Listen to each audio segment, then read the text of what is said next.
जय श्री राम बच्चों। आज की क्लास में हम बायोमोलिक्यूल को आगे कंटिन्यू करेंगे।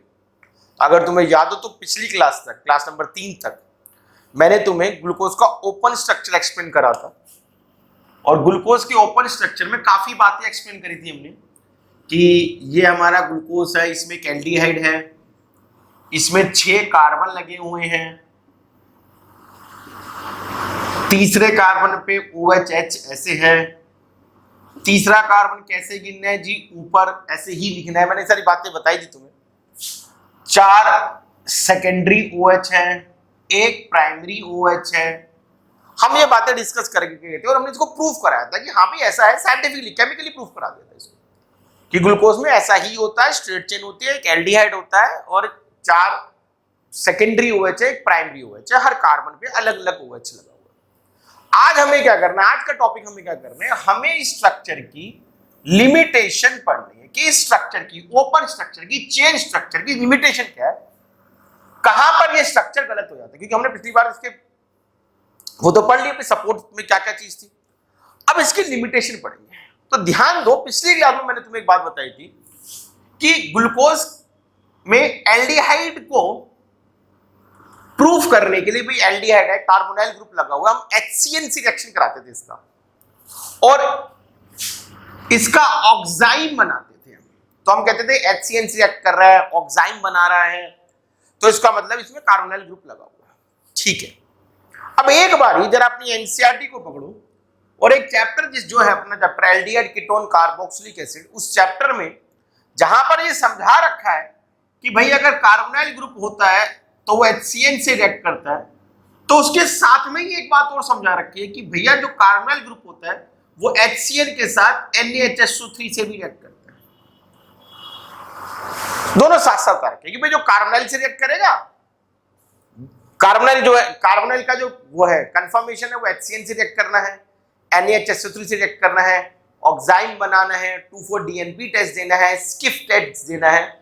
ठीक है भैया, मगर अब ग्लूकोज की पहली लिमिटेशन क्या है कि ये HCN से तो रिएक्ट करता है, लास्ट टाइम बताया था, मगर मजेदार बात ये है कि NaHSO3 से रिएक्ट नहीं करता। अब ये बड़ा अटपटा है यार कि यार अगर तू एल्डिहाइड है, कार्बोनाइल है, तो HCN से रिएक्ट कर रहा है तो NaHSO3 से भी रिएक्ट कर, ये नहीं करता। क्यों नहीं करता, वो इस स्ट्रक्चर से एक्सप्लेन नहीं हो पाता कि भाई क्यों नहीं करता। इस स्ट्रक्चर से तो भैया पता ही लग रहा है ये एल्डिहाइड है, तो एल्डिहाइड तो दोनों से रिएक्ट करना चाहिए। अब ये NaHSO3 से रिएक्ट नहीं करता, ये 2,4-DNP टेस्ट नहीं देता, ये स्किफ टेस्ट नहीं देता, HCN से रिएक्ट कर रहा है। अब ये बड़ी अजीब बात है, ऑक्साइम टेस्ट दे रहा है, ये बड़ी अजीब बात है जो इससे एक्सप्लेन नहीं हो पाई। पहली लिमिटेशन, और ये बहुत इंपॉर्टेंट है लिमिटेशन ग्लूकोज की। दूसरी लिमिटेशन हमने पढ़ाया था कि ग्लूकोज जो होता है वो ऑक्साइम टेस्ट देता है, ठीक है। फिर हमने लास्ट टाइम में ये भी बताया था कि ग्लूकोज जो होता है इसका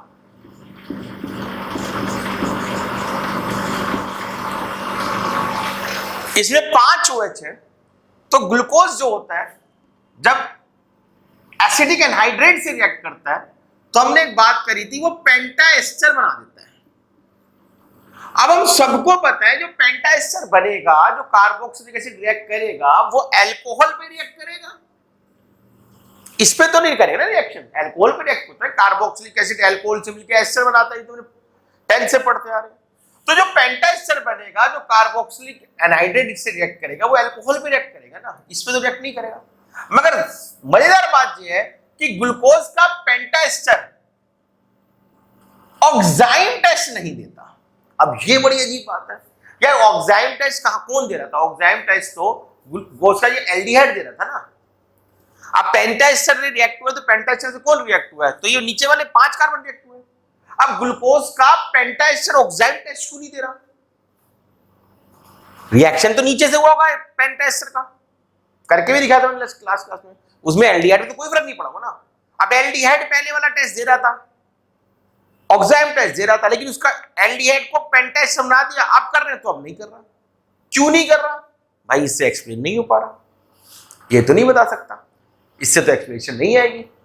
तो ग्लूकोज के ओपन स्ट्रक्चर की या चेन स्ट्रक्चर की दूसरी लिमिटेशन, पहली लिमिटेशन क्या थी कि ग्लूकोज HCN से रिएक्ट कर लेता है लेकिन NaHSO3 से रिएक्ट नहीं करता। दूसरी लिमिटेशन ग्लूकोज तो ऑक्साइड बना लेता है लेकिन इसका पेंटाएस्टर ऑक्साइड नहीं बनाता। ठीक है जी। तीसरी लिमिटेशन, ग्लूकोज की दो फॉर्म पाई जाती है, अल्फा फॉर्म और बीटा फॉर्म। दोनों अलग अलग तरह से ऑब्टेन कर सकते हैं। ग्लूकोज का कंसंट्रेटेड स्ट्रक्चर वो सॉल्यूशन बना के 30 डिग्री के आसपास कंडेंस करोगे तो ये अपना अल्फा फॉर्म बनेगी, और 98 डिग्री के आसपास कंडेंस करोगे तो बीटा फॉर्म बनेगी। ये दोनों के दोनों फॉर्म्स आपस में एनोमर्स होती है, दोनों अलग अलग फॉर्म हैं, कंफर्म्ड है, क्योंकि दोनों की स्पेसिफिक रोटेशंस भी अलग अलग होती है। दोनों अलग अलग डिग्री में मोड़ रहा होता है, ये कुछ 111 डिग्री के आसपास मोड़ रहा होता है, ये कुछ 19.2 डिग्री के आसपास मोड़ रहा होता है राइट में लेफ्ट लाइट को। मगर ग्लूकोज की ये दो फॉर्म कहां से आ गई, हम तो ये पढ़ा था ना। अब इसमें और क्या अंतर है कि अल्फा फॉर्म बोल दूं या बीटा फॉर्म बोल दूं, इसमें कुछ तो अंतर होगा कि ये अल्फा फॉर्म है ये बीटा फॉर्म है। इस स्ट्रक्चर से एक्सप्लेन नहीं कि कौन सी, मतलब इसमें क्या मॉडिफिकेशन है कि अल्फा फॉर्म और बीटा फॉर्म पता लग जाए। तो भाई तीन भयंकर लिमिटेशन है इस ओपन स्ट्रक्चर की जो तुम्हें हमेशा टिप्स पे रहनी चाहिए। पहली, ग्लूकोज जो है वो HCN से रिएक्ट करता है लेकिन NaHO से रिएक्ट नहीं कर पाता, 2,4-DNP टेस्ट नहीं दे पाता और स्किफ टेस्ट नहीं दे पाता। अगर तुम ध्यान से अगर तुमने जो अभी देखा हो CBSE ने 2-4 दिन पहले अपने सैंपल पेपर निकाले, उसमें ये क्वेश्चन दे रखा है कि ग्लूकोज का ओपन स्ट्रक्चर की लिमिटेशन क्या है, तो उसमें वाला दे रखा है कि कौन सा टेस्ट नहीं दे रहा, 2,4-DNP टेस्ट नहीं दे रहा, लिखा हुआ उसमें, क्वेश्चन है ये, देखना ध्यान से। अच्छा जी, दूसरा कि ग्लूकोज का जो पेंटाएस्टर होता है वो ऑक्साइड टेस्ट देना बंद कर देता है, वैसे ग्लूकोज दे रहा होता है ऑक्साइड। तीसरा, ग्लूकोज के दो एनोमेरिक फॉर्म होती है। देखो मैंने शब्द ध्यान रखो, मैंने एनोमेरिक बोला, इनएंशोमेरिक नहीं बोला। इनएंशोमर अलग होता है, एनोमर अलग होता है, बता रहा हूं एनोमर्स क्या है। ग्लूकोज की दो एनोमेरिक फॉर्म होती है, लेकिन ग्लूकोज की दो एनोमेरिक फॉर्म जो है अल्फा फॉर्म बीटा फॉर्म, वो इससे एक्सप्लेन नहीं हो पाती। और सबसे एक और बात है, चाहो तो चौथी लिमिटेशन बना सकते हो, ये जो दो अल्फा और बीटा फॉर्म है ना, ये आपस में क्या करती है, आपस में म्यूचुअली रोटेट होती है। मतलब क्या इस चीज का कि अगर तुम ग्लूकोज की अल्फा फॉर्म को पानी में डाल दोगे तो कुछ देर बाद वो बीटा में चेंज होने लग जाएगा, इक्विलिब्रियम बन जाएगा। एक ऐसा इक्विलिब्रियम बनेगा जिसमें तकरीबन 32% के आसपास ये होता है और 64, 65, 34 और 64 ऐसा कुछ इनका रेशो हो जाता है, कुछ 30s, 40s में 60s में कुछ रेशो हो जाता है कि भाई अल्फा फॉर्म छोड़ोगे तो बीटा में कन्वर्ट होकर थोड़ी देर में इक्विलिब्रियम आ जाएगा, बीटा फॉर्म में छोड़ोगे तो अल्फा फॉर्म में आके थोड़ी देर में इक्विलिब्रियम आ जाएगा। अल्फा का बीटा में चेंज होना, बीटा का अल्फा में चेंज होना, इसे कहते हैं म्यूटा रोटेशन। एक्चुअल शब्द है म्यूचुअल रोटेशन, आपस में म्यूचुअली रोटेट होना, म्यूटा रोटेट होते हैं ये। मगर इस स्ट्रक्चर से हम वो कुछ भी पता नहीं लगा सकते। तो अब हमें क्या पढ़ना है, ग्लूकोज के इस ओपन स्ट्रक्चर हमने समझा लास्ट क्लास में, आज पता लगा उसमें 2-3 लिमिटेशन है, भयंकर लिमिटेशंस है। तो अब हमें क्या पढ़ना है, ग्लूकोज का एक और स्ट्रक्चर पढ़ना है, साइक्लिक स्ट्रक्चर, थोड़ा दिमाग लगा के पढ़ना है वो। और फिर उस साइक्लिक स्ट्रक्चर से ये सारी लिमिटेशन जो थी वो सारी की सारी हमें एक्सप्लेन हो जाएगी। और आज के बाद हम फिर जब ग्लूकोज का जब भी स्ट्रक्चर बनाएंगे वो साइक्लिक स्ट्रक्चर ही बनाएंगे। तो हम ग्लूकोज के साइक्लिक स्ट्रक्चर की तरफ चल रहे हैं, थोड़ा ध्यान देना। देखो बच्चों, यहां पर तुम्हें एक बात याद होनी चाहिए,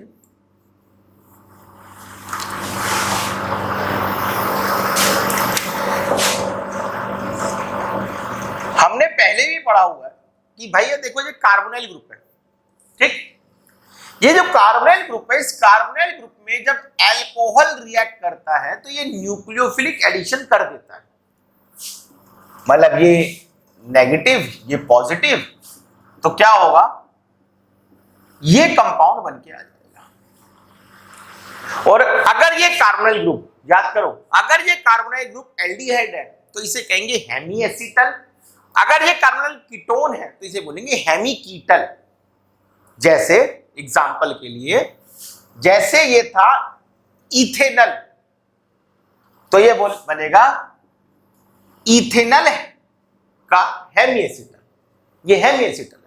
एक बार और रिएक्शन करा दूंगा जब मैं इसकी अल्कोहल से, तब बनेगा ये एसिटल। अगर कीटोन होता तो मैं कहता हेमी कीटल और कीटल, ठीक है, ये बात हमने पढ़ी थी। चलो भाई, अब इस बात को यहां लगा रहे, ध्यान देना, ये मेरा ग्लूकोज है, पहले कार्बन पे एल्डिहाइड, दूसरे कार्बन पे OH, तीसरे कार्बन पे OH, HOH, पांचवें कार्बन पे और ये छठे कार्बन पे। अब क्या पढ़ा था मैंने भी, क्या पढ़ाया भाई कि कभी भी एल्डिहाइड या कीटोन कार्बोनाइल ग्रुप होता है अल्कोहल के साथ मिलकर हेमीएसिटल बना लेता है। ये लो भाई एल्डिहाइड, ये बहुत सारे अल्कोहल, ये रहा एल्डिहाइड, ये रहा बहुत सारे अल्कोहल। तो होता क्या है, होता सिर्फ ये है कि जो हमारा ग्लूकोज है वो ग्लूकोज की कुछ ऐसी ओपन स्ट्रक्चर था, यही था ना, ऊपर एल्डिहाइड नीचे अल्कोहल लगे। तो नीचे वाले अल्कोहल में से, नीचे वाले जो कार्बन है इसमें से पांचवें कार्बन का अल्कोहल ऊपर वाले ऊपर जाके यहां पर ऐसे इससे हेमीएसिटल बना लेता है। वंस मोर, ये एल्डिहाइड है, यहां पे एल्डिहाइड था, यहां पे एक कार्बन मतलब ऐसे कार्बन लगे थे, तो पांचवें कार्बन का OH पहले कार्बन के एल्डिहाइड से जाके वो हेमीएसिटल बना लेता है। ठीक है जी, इसलिए क्या होता है, ये ऐसा ना दिखकर क्या होता है, ध्यान से देखना, ये क्या होता है, पांचवें कार्बन का OH जाके यहां पर अटैक मार देता है घूम के। अब आधे से ज्यादा बच्चे तो यहीं पर दिमाग लगाते लगाते मर जाएंगे कि भैया ये जो हुआ है ये पांचवें कार्बन का ही क्यों है भाई, OH तो इसमें भी है, इसमें भी है, इसमें भी है, इसमें भी है, इसमें भी है, तो पांचवें कार्बन में ऐसी क्या खास बात थी कि वो ऊपर गया? उसका भी जवाब मिलेगा, ध्यान से देखो। देखो, पहला कार्बन, दूसरा कार्बन, तीसरा कार्बन, चौथा, पांचवा, छठा, तो पांचवें कार्बन का OH जाके ऊपर रिएक्ट कर जाता है। और अगर तुम देखोगे तो ये वही करा है जो मैंने यहां पे था। ध्यान से देखो क्या करा था, यहां पर भी तो यही करा था। फिर से देखो, स्लो मोशन में देख लो एक बार। ये बॉन्ड है और यहां पे OH है, ये बॉन्ड टूटा, ये H यहां लग गया और ये जो O पे नेगेटिव था वो ऑक्सीजन नेगेटिव यहां लग गया। अच्छा जी, एक बार और देख लो, carbon carbon carbon carbon carbon carbon, 1 2 3 4 5 6, aldehyde HOH HOH H, तीसरे कार्बन में OH होता है ना, HOH HOH CH2OH। हाँ, फिर से देखते हैं क्या हुआ, ये बॉन्ड टूटा, ये पॉजिटिव ये नेगेटिव, ये H प्लस पॉजिटिव यहां लग गया और जो ऑक्सीजन के ऊपर जो नेगेटिव था वो यहां हेमीएसिटल बन गया। ध्यान दो, अगर तुम इस स्ट्रक्चर को बहुत ध्यान से देखते हो, तुम एक बात देखोगे कि इस स्ट्रक्चर में और इस स्ट्रक्चर में एक अंतर है, और वो अंतर क्या है कि ये स्ट्रक्चर है, इस स्ट्रक्चर में HOH और इस स्ट्रक्चर में पहले कार्बन की HOH की पोजीशंस में अंतर है। दिख रहा है भाई, देख लो, आराम से देख लो, यहां पर HOH और वहां की HOH की पोजीशन में अंतर है या नहीं है? है, ठीक। अब इस फॉर्म को अल्फा फॉर्म कहते हैं और इस फॉर्म को ग्लूकोज की बीटा फॉर्म कहते हैं। सिर्फ इतने अंतर से बहुत बड़ा अंतर बनेगा, अभी अगली क्लास में आ जाएगा। सिर्फ इतने अंतर से कि ये अल्फा ग्लूकोज है, ये बीटा ग्लूकोज, सिर्फ इतने अंतर से ये पता लग गया। अब ध्यान से देखो, क्या ये स्ट्रक्चर इस स्ट्रक्चर का मिरर इमेज है? तुम बोलोगे नहीं, क्योंकि मिरर इमेज होता तो ये सारे OH इस तरफ आते हैं। यहां तो देखो बाकी सब कुछ सेम है ना, ये इसकी मिरर इमेज नहीं बन रही। ध्यान से देखो, सिर्फ पहले कार्बन में अंतर है। अगर ये कार्बन ये स्ट्रक्चर इस स्ट्रक्चर की मिरर इमेज होता तो मैं एनेंटियोमर शब्द भी यूज कर सकता था, मगर यहां पर क्या है, सिर्फ पहला कार्बन अलग हुआ है, पहले कार्बन में HOH का फर्क है। ऐसे कंपाउंड्स को एनोमर्स कहते हैं, ये एनेंटियोमर नहीं है। दूसरी बात, इसका नाम होगा अल्फा डी पॉजिटिव और इसका नाम होगा बीटा डी पॉजिटिव। यहां से भी तुम्हें एक हिंट मिलेगी। देखो, अल्फा मतलब पहला HOH इधर है, डी मतलब जिन्होंने पिछली क्लास देखी है उनको पता होगा कि भैया आखिरी के दो कार्बन डेक्सोरोटेट्रिग्लिसराइड जैसे हैं। अगर आखिरी क्लास नहीं देखी, लास्ट क्लास नहीं देखी, क्लास नंबर 3 तो समझ में आएगा। पॉजिटिव मतलब ये खुद भी डेक्सोरोटेट्री है, ठीक है। बीटा मतलब पहले कार्बन का OH इधर है, H इधर है। डी मतलब आखिरी के दो कार्बन डेक्सोरोटेट्रिग्लिसराइड जैसे हैं। पॉजिटिव मतलब ये खुद भी डेक्सोरोटेट्री है। मैं इनको एनेंटियोमर क्यों नहीं बोल रहा हूं, क्योंकि एनेंटियोमर के लिए दो चीजें होनी चाहिए। पहली बात, दोनों एक दूसरे की मिरर इमेज होनी चाहिए, मिरर इमेज नहीं है। और दूसरी बात ये है कि एनेंटियोमर में ना रोटेशन भी अपोजिट होती है, एक डेक्स्ट्रो होता है तो दूसरा लीवो होता है। ये दोनों ही डेक्स्ट्रो हैं, ये दोनों ही पॉजिटिव पे हैं, तो ये एनेंटियोमर नहीं है, ये एक नया शब्द आया है, इसे कहते हैं एनोमर्स। तो अल्फा डी ग्लूकोज और बीटा डी ग्लूकोज एनोमर। तो जो ग्लूकोज का स्ट्रक्चर कुछ रिएक्शन दिखा रहा था, कुछ नहीं दिखा पा रहा था, उसका रीजन क्या है? पानी के सॉल्यूशन में, मतलब पानी में जब ग्लूकोज डाल दोगे तो ओपन स्ट्रक्चर में वो सिर्फ 0.5% होता है। वो 0.5% से जितने रिएक्शन हो जाते हैं बाकी वो क्या करता रहता है? ग्लूकोज अल्फा फॉर्म, अल्फा से बीटा, बीटा से ओपन, ओपन से अल्फा, आपस में तीनों आपस में एक्सचेंज होते रहते हैं। तो कुछ वो रिएक्शन दिखा पा रहा है, कुछ नहीं दिखा पा रहा, बिकॉज क्योंकि वो हेमी एसिटल फॉर्मेशन कर लेते हैं, ग्लूकोज हेमी एसिटल बना लेते हैं। अब वो हेमी एसिटल में दो प्रकार की फॉर्म बन जाती है, ये तो अल्फा फॉर्म है या फिर वो बीटा फॉर्म है। एक बात अब आगे सुनो, ध्यान से सुनना। देखो भाई, हम क्या करते हैं, साइंटिस्ट लोगों ने क्या करा, उन्होंने कहा यार हमें तो ये स्ट्रक्चर ना, कौन से वाला, अल्फा और बीटा वाला स्ट्रक्चर, हमें तो ये स्ट्रक्चर कुछ ऐसा दिखाई दे रहा है। शायद तुम्हें याद हो 11वीं क्लास में इसको पढ़ते थे, हेट्रोसाइकिल एरोमेटिक कंपाउंड का एग्जांपल, प्यूरान और फायरिन, प्यूरान नाम के दो कंपाउंड होते थे।